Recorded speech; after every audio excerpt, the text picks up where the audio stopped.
मुंबई गंगा किनारे का पवित्र नगर। लाखों श्रद्धालु, पहाड़ों से उतरती ठंडी हवाएं, मंदिरों की घंटियां और आश्रमों का संगीत।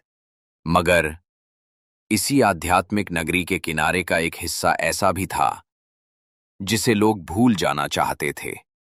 शहर से कुछ ही दूर एक छोटा सा गांव, जहां सूरज ढलते ही सन्नाटा छा जाता था, जहां कोई रात में बाहर नहीं निकलता था। गांव के बीचों बीच खड़ा था सदियों पुराना पीपल का पेड़। उसके नीचे लटका था एक पुराना लोहे का झूला। झूला अब टूटा और जंग लगा हुआ था, लेकिन अजीब बात ये थी, वो कभी गायब नहीं होता था। गांव वाले कहते, रात के 12 बजे जो भी उस झूले के पास से गुजरेगा, उसकी बर्बादी तय है। ठीक इन्हीं अफवाहों से खिंचकर यहां पहुंचा था प्रमोद, देहरादून का एक युवक। वो पत्रकारिता पढ़ रहा था और लोक कथाओं, रहस्यमय घटनाओं पर डॉक्यूमेंट्री बनाने का शौक रखता था। प्रमोद ने सुना था कि ऋषिकेश में भूतिया झूला नाम की एक कहावत है। उसने तय किया वो सच जानकर रहेगा। प्रमोद गांव की चाय की दुकान पर रुका। उसने दुकानदार से पूछ लिया, ये झूला कहाँ है? दुकानदार सहम गया और धीरे से बोला, भाई, उसका नाम मत लो। बच्चे गायब हो जाते हैं, कई परिवार रोते रह गए, पर पुलिस भी कुछ नहीं कर पाई। जिस आत्मा को शांति नहीं मिली, वो आज भी रात को उस झूले पर झूलती है। तभी दुकान पर बैठा एक दुबला पतला युवक आगे आया। उसका नाम था कृष्णा। कृष्णा ने प्रमोद को ऊपर से नीचे देखा और बोला, तुम्हें मौत से खेलना अच्छा लगता है क्या? मैं यहीं का रहने वाला हूं। सच जानना है तो मेरे साथ चलो, लेकिन याद रखना, बाद में पछताना मत। प्रमोद ने मुस्कुराते हुए कैमरा उठाया। मैं डरने नहीं आया, मुझे सच्चाई चाहिए। कृष्णा की आंखें गहरी हो गईं। उसने धीमी आवाज में कहा, मेरे दादा ने बताया था 50 साल पहले यहां एक लड़की को उस झूले पर फांसी दी गई थी। उसका नाम था रवीना रावत। वो मासूम थी, लेकिन गांव के ठाकुर ने उस पर झूठे इल्जाम लगा दिए। लोग मजबूर थे, उन्होंने देखती आंखों उसकी हत्या कर दी और तब से उसकी आत्मा उसी झूले से बंधी है।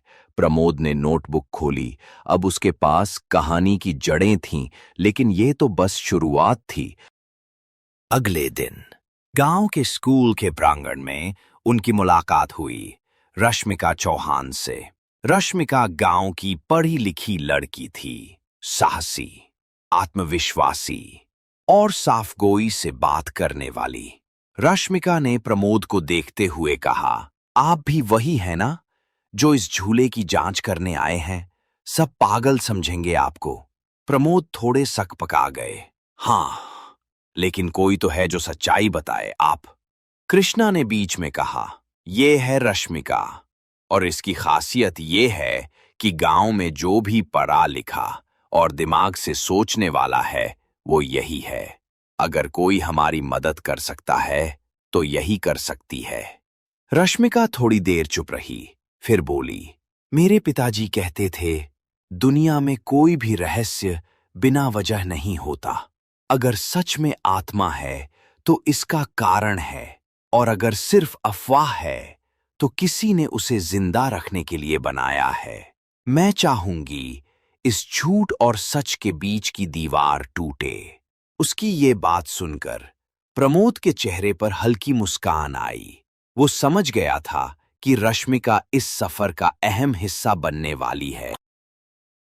तीनों ने तय किया कि वे रात को झूले के पास जाएंगे।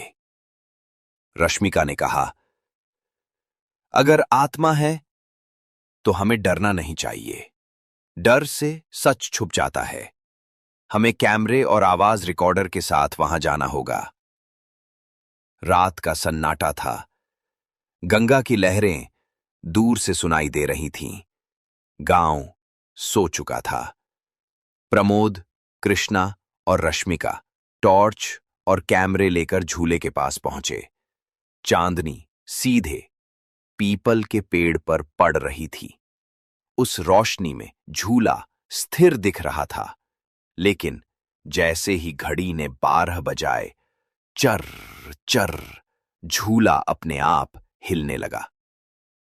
हवा बिल्कुल नहीं थी, लेकिन झूले की रस्सियां चीख रही थीं। कृष्णा की रगों में खून जम गया।